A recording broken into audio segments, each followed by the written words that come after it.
the father of many generations here of nephrologists.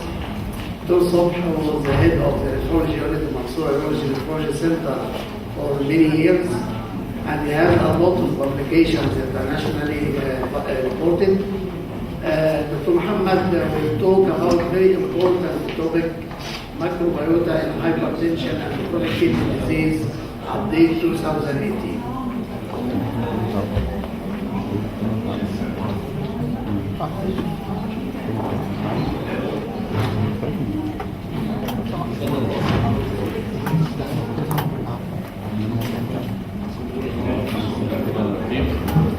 ده طبعا بلد عشان تكون طبعا دكتور سمير اخوات حبايبي مش سباحة طويلة قوي حسين شعيشة. Of course, I have to thank Professor Hussein Shaisha, the coordinator of this very annual meeting, which is very fruitful every year, and I think inshallah will be the same this year. He asked me to give this talk about microbiota and hypertension and CKD and to give update. Actually, it is changed the tone of talks given in this meeting. We have to move a little bit from dialysis and pathogenesis, chronic renal failure, and these things. So it is a change.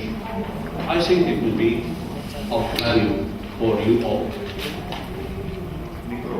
Number one, we know that recent data suggests that human body is not such a self-sufficient island.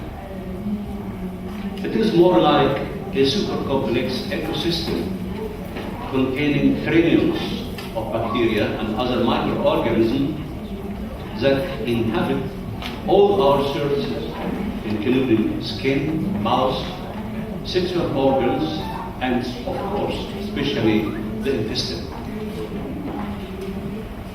And this figure shows to some extent these surfaces and bacteria, the upper gastrointestinal tract and mouth, the gut, sexual organ, skin. Each side has its population of bacteria. We say microbiota. Which takes more attention is the gut microbiota, so we are going to focus on. Microbiota are generally the non-pathogenic. Of course, non-pathogenic means they don't cause disease to our body unless they grow abnormally. They exist in harmony, and this means symbiotically with the host. In the past, we said it opportunistic or something like that. It is gut microbiota. What is the role of microbiota? This entire little world of microorganisms and bacteria is essential for the function of human body.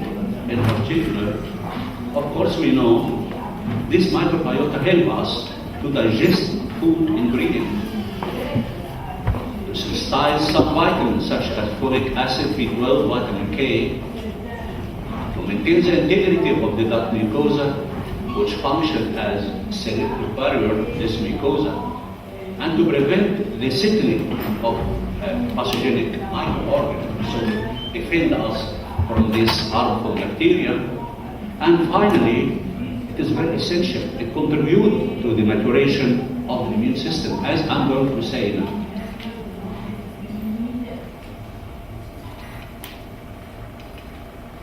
How can we influence our microbiota? Today, the ingredient able to influence on the microbiota are either probiotic or prebiotic, as well as their combination, we say synbiotic.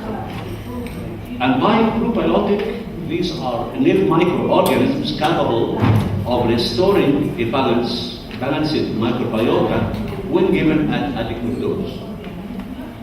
Prebiotic are non-digestible food ingredients able to specifically stimulate the growth or activity of some gut bacteria. More and more scientific research is confirming that the overall health of our bodies largely dependent on the health of our gut. Healthy gut, healthy body. But a healthy gut is hard to achieve, however, without a perfectly balanced intestinal flora. So, good gut microbiota, good gut, good health. This figure shows how the microbiota in the intestinal lumen, this is the intestinal lumen, this is the epithelial lining of the intestinal lumen, and this is the lamina propria.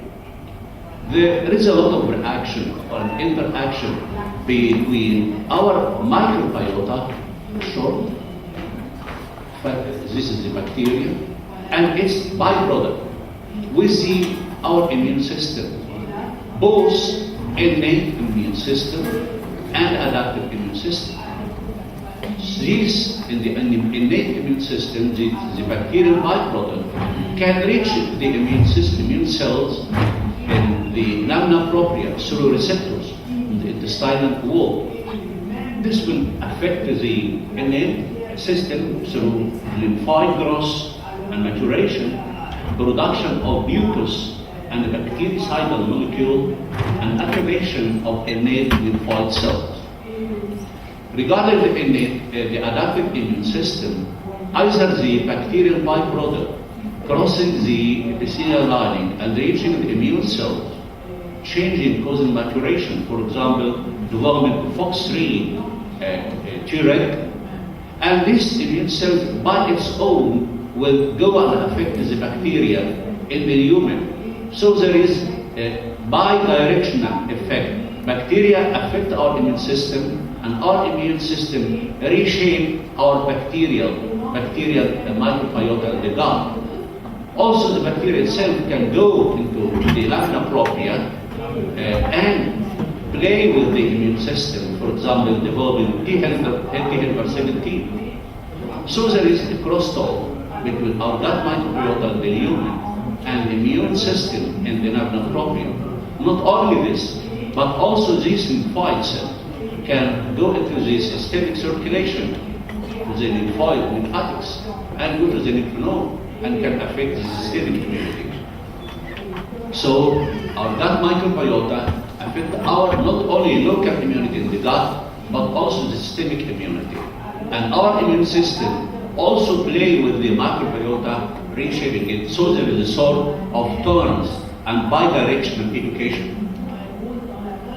So we will not be astonished to know that this microbiota in the lumen will affect us and will affect many diseases. For example, in the brain, it have a relation with disseminated DS, disseminated sclerosis. In the pancreas, it can have a relation with type 1 diabetes. In the joint, it have a relation with arthritis, rheumatoid arthritis, and these things. In the lung, it have a really good relation or non-relation with allergy. So our gut microbiota is important for our health and if disturbed, it have relation with some diseases. Of course, studies in germ-free animal model, rat with germ-free, you can introduce a certain type of bacteria and you study its effect on the immune system and different diseases through this model, animal germ-free model, or antibiotic-treated animals, so that you eradicate most of bacteria and then you start introducing one by one to study the effect of this bacteria on health and disease. So this is a good animal model to study. Now we'll focus more on the gut microbiota and hypertension. For example, this is a very interesting paper which has been accepted just in January 2018, telling about gut microbiota hypertension and chronic kidney disease. One important study, they evaluated a rat model, which is a salt-sensitive and salt-resistant model. They found when they studied the cecal microbiota, a difference. So there is a relationship between gut microbiota and hypertension in this model. In another animal model, also tested whether oral minocycline, which is an antibiotic, was effective to restore eubiosis, and we mean by eubiosis to have a normal gut microbiota. The results were surprising. In addition to reducing this pathogenic microbiota, there was an effect on blood pressure. So when they control microbiota by antibiotics, they could control hypertension. This denotes that abnormal microbiota can induce hypertension. In another study, which has been recently also published, proves that cecal microbiome transplantation from a rat with hypertension and obstructive sleep apnea. You can induce obstructive sleep apnea and hypertension in a rat model by giving high-fat diet. When they took this microbiota and injected into a recipient rat living on normal diet, this led to hypertension development in this normal rat. So this microbiota can transmit or can cause a disease in normal rat. Besides, high-fat diet and obstructive sleep apnea were strongly associated with higher blood pressure as well as altered gut microbiota with a lower amount of butyrate-producing bacteria. So again, hypertension, sleep apnea, abnormal gut microbiota, and abnormal diet. This is another very interesting review article which has been published recently, which talk about the relation between food, which change gut microbiota, and consequently it affects the T helper cell and cause hypertension. In this paper, they proved that giving salt will change the gut microbiota, will have a relation with hypertension through immune cells. So salt, microbiota, changing immunity, causing hypertension. It is very interesting and has been proved in experimental animals as well in human setting.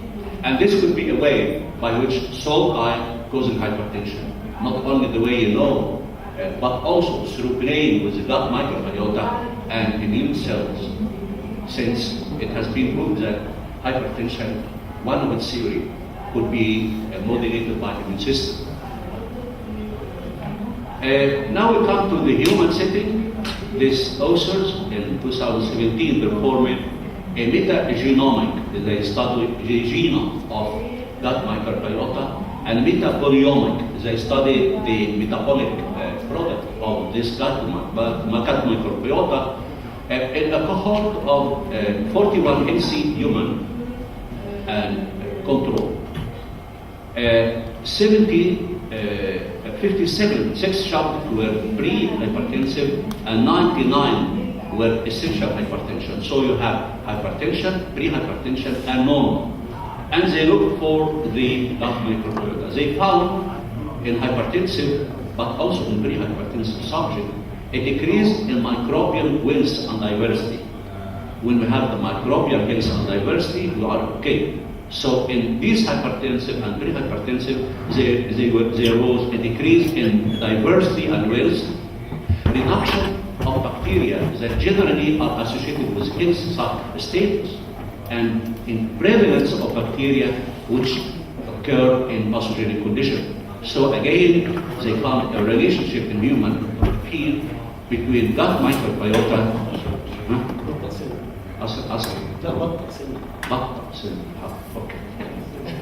They found a relationship.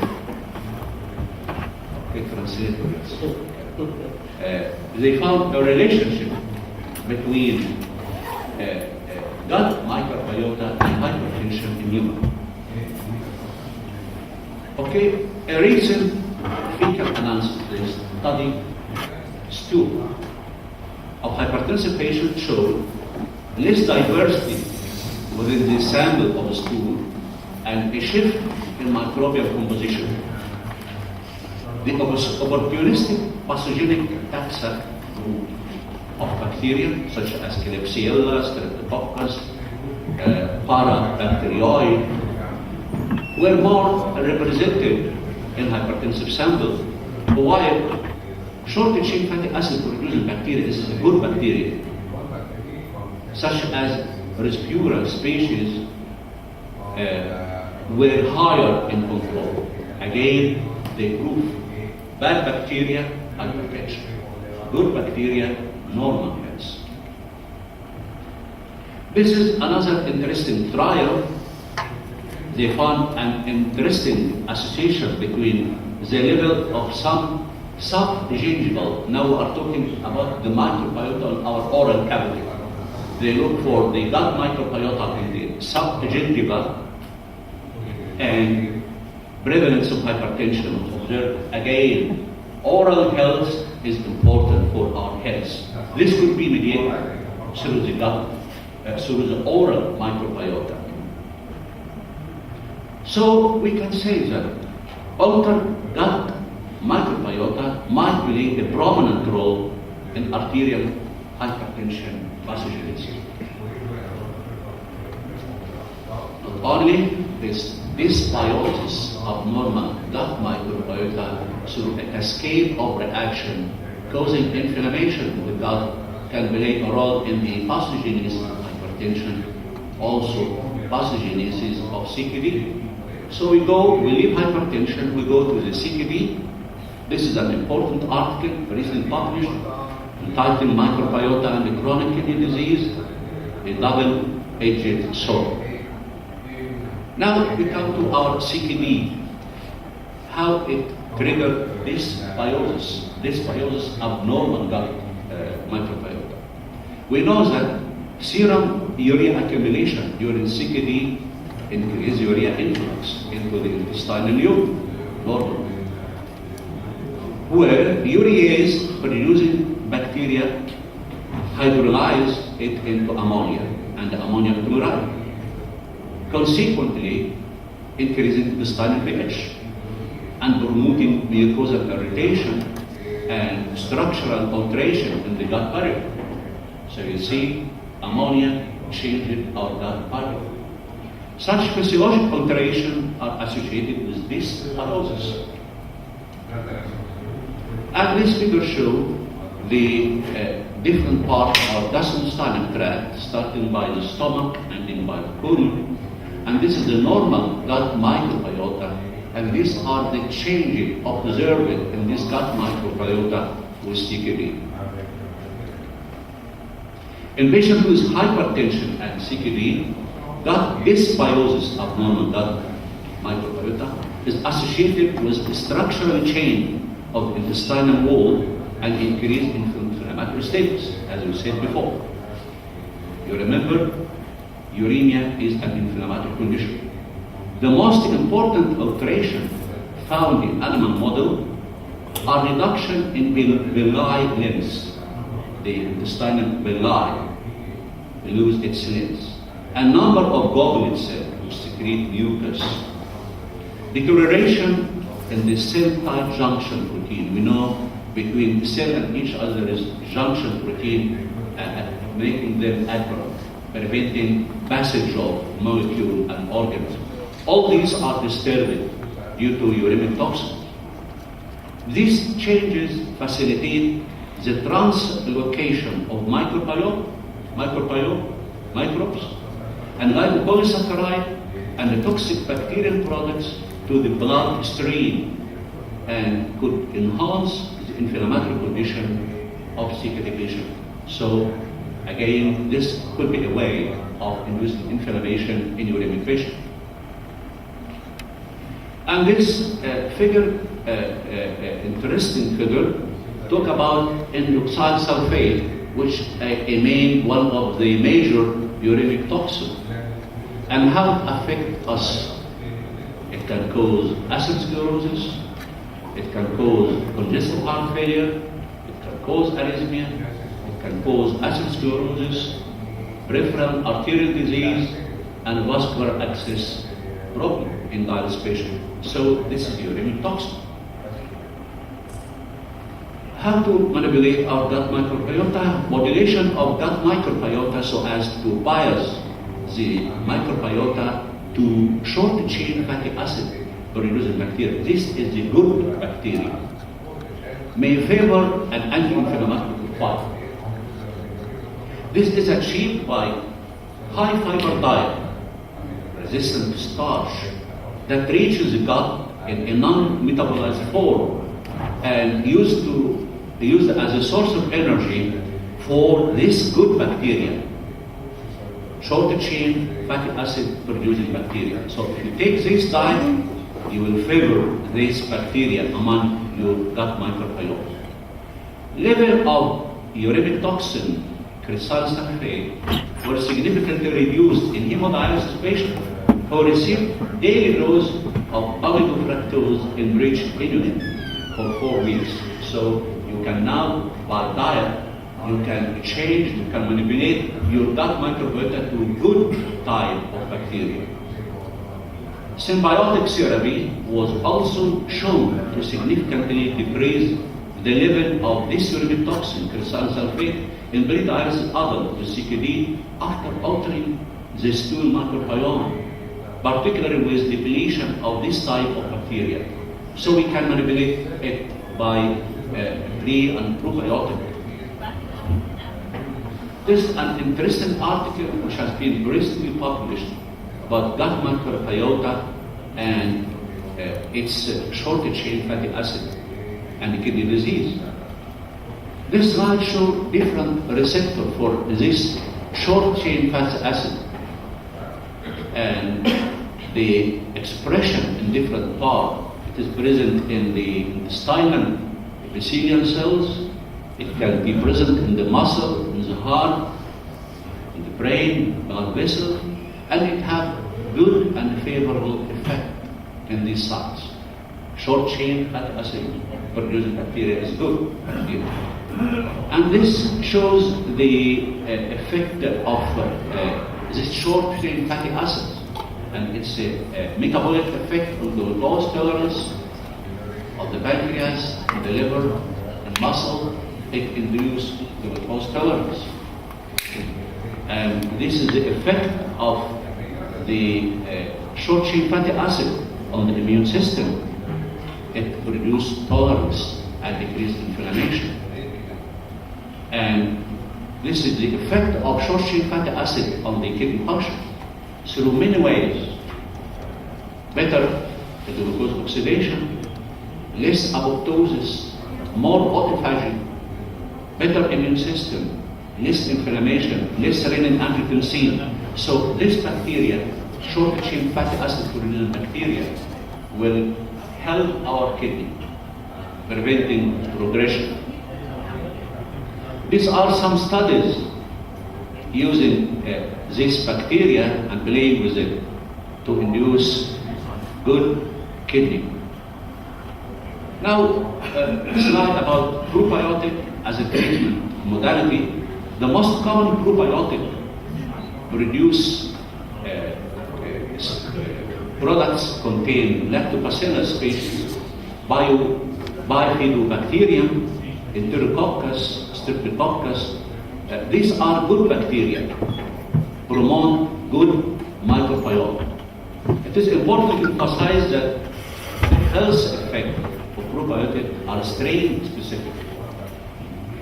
They can modulate the composition of gut microbiome and improve the inflammatory status, as I showed before, regulate the immune system, and reduce the risk of diabetes, dyslipidemia, allergic condition, and certain cancer even.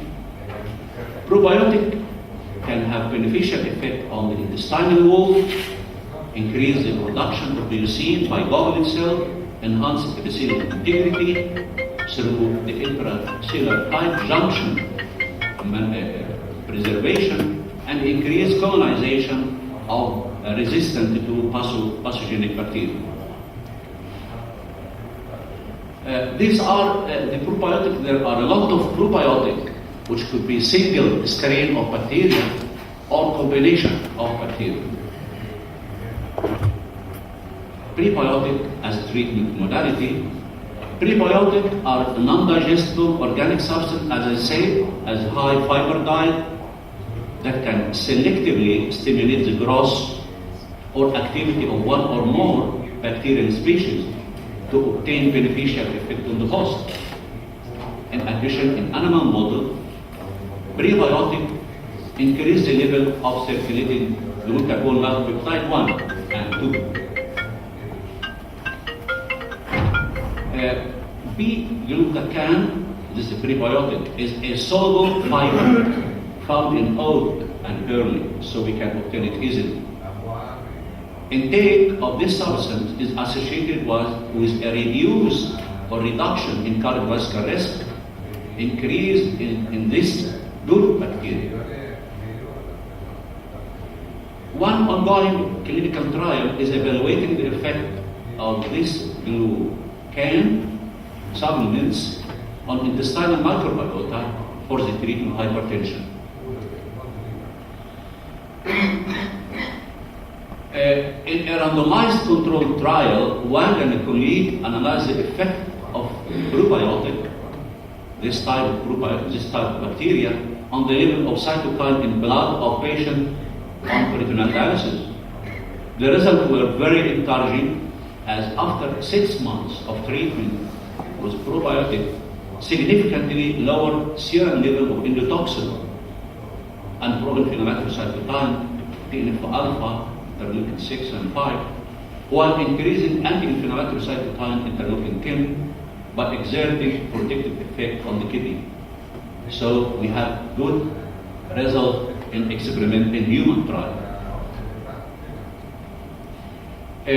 Recently, Jacob analyzed in this National Health and Nutrition Survey data to examine the relationship between yogurt consumption and kidney function. Frequent yogurt and or probiotic use at least 3 times a week was associated with less urine and milk secretion compared with infrequent consumption. In a double-blind randomized placebo-controlled crossover study, a combination of probiotic, this bacteria, versus placebo was examined in 22 end-stage renal disease patients. Also described an improvement in quality of life, reduction in level of C-reactive protein, white blood count, and endoxyl glucuronide serum level. In contrast, there is another recent randomized controlled trial. Probiotic supplementation with these bacteria failed to reduce uremic toxin and inflammatory marker. As we said, the response could be strain related. Numerous trials are underway to study the effect of probiotic on inflammation, gut microbiota, serum and urinary level of uremic toxin in patients with CKD. Several studies performed on rat and human with various stages of kidney disease showed that the diet with high content of fiber contributed to a slowing down of renal disease progression, reduction of oxidative stress and inflammation, reduction of endoxyl sulfate and picrecyl sulfate plasma level without the need to intensify diet treatment. So again, good effect for this microbiome. Synbiotic as a treatment modality, evidence suggests that Synbiotic appear to be the most effective strategy to improve the prognosis of CKD patients. Lula et al. 2014 enrolled 30 stage 3 to 4 CKD patients in a double-blind randomized trial with propioniol neural, this is a probiotic, for 4 weeks. In treatment group, they found a significant decrease in total picrecyl plasma level that are predictor of renal disease progression. These results are consistent with those obtained in another